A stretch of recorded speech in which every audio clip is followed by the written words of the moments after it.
Are you on a keto or carnivore diet and wanting your family to join you? Well, let's talk about this. So if you are new to my space, my name is Christina. I am a naturopath, herbalist, life coach, as well as carnivore. And this is where I share about keto/carnivore type stuff.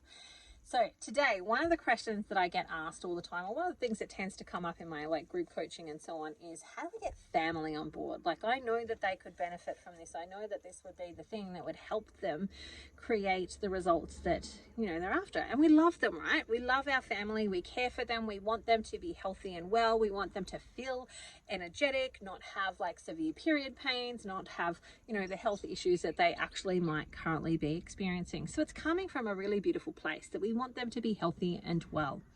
And we talked about this the other night in one of my carnivore support groups that I work in. And what I shared was essentially everybody needs different stuff to get them on the journey. One of which is they need to value themselves first. Like, in order to be able to make the commitment to look after yourself, you've got to value yourself first. And a lot of people have learnt the message that a real provider or a real, nurturer surrenders or sacrifices for everybody else. And we've been taught this message that's back to front, essentially, which is I give out of my emptiness, because if you are not looking after yourself, then your cup is empty. And in order to be able to give more to others, to be able to give more deeply and passionately to others, you first have to give to yourself, so that you're giving from this full cup, that you're giving from the overflow of what's coming through you, versus I'm struggling to actually do what I need to do. I don't have anything else left to give. And that comes from that place of first not giving to yourself. So that's one element of it, that they've got to value themselves, and you can't make somebody do that. You can encourage them, you can lift them up, you can tell them that you value them, how important they are. You can use affirming words and actions to help them develop a more self-love in themselves, but you can't make them do it. You can just do it from that perspective. The other thing that I talked about was that for me, I know that there are people who are on my Facebook page, and part of the reason that I share is so that people can actually create the evidence of what's possible. And so I know there are people that are watching my Facebook page, and they've been watching from day one. From the day that I started to share that I was doing carnivore, they were watching. And they've been watching, and everybody has a magic number within their head of how long it would take for them to create the evidence that what I'm doing is actually beneficial and not harmful. Now, for some people, that's really fast. For some people, it's they only need to watch for a couple of weeks, and they're like, yep, sign me up, Freddie. I'm ready to go and take action. Whereas others, they might need to watch for 12 weeks and actually see, okay, she's still doing it 12 weeks later. This is not just a fad, quick fix program and then it's done and you gain all the weight back. So they're watching for 12 weeks, and then now they're considering that maybe they could do it. Then there are some people that watched for 6 months, that was their magic number of 6 months. If she's still going after 6 months and there's no major dramas there, I might actually consider it and actually look at it and see it more seriously.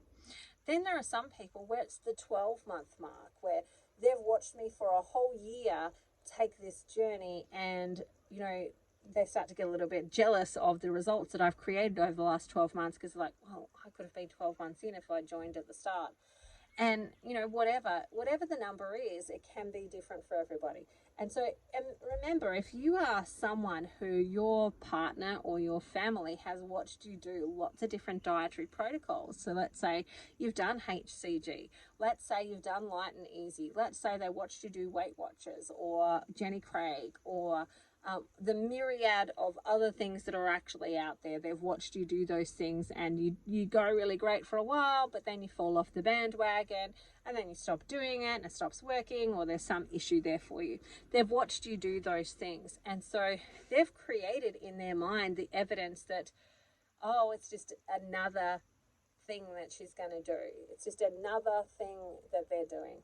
And so their length of time before they're ready to really take what you've got to say or look at what you're actually doing and the benefits that you're receiving seriously could be even greater based on the number of times they've kind of watched you go through those types of things, especially if they're really different. So let's say you were vegan and now you're like carnivore. Like, those are very different, and you've probably spent a lot of time when you were vegan, vegetarian, talking about the benefits of plants, and now you're like, plants are poisonous. Like, you know, there's a big difference there for them, and they might need to see the results and the changes within you for a longer period of time. So I think when it comes to that question of how do I get my family on board, is first of all, be the leader. Be the leader. Like, lead from the front. Like, demonstrate it. Demonstrate that, you know, yes, it can be challenging. Yes, there can be some things that I've got to figure out and learn how to do these things and plan how to do these things because they're different to what I'm used to doing. And be the leader by being consistent and showing them the way versus trying to bash them over the head with the way, because that's not going to create the results that you want. It'll just create some more tension. The other thing that I want to say in this is that remember that the people in your life that are struggling, it's easier for them if you're struggling too. And so don't be surprised if you find that there are family members that are almost sabotaging you by consistently challenging what you're doing, by consistently asking questions, by creating judgment, by saying, look, you did that wrong, look, you stumbled, like, you know, look at all the times when you've blah, blah, blah, like whatever. Like, just know that that's not necessarily them coming from a place of loving kindness, etc.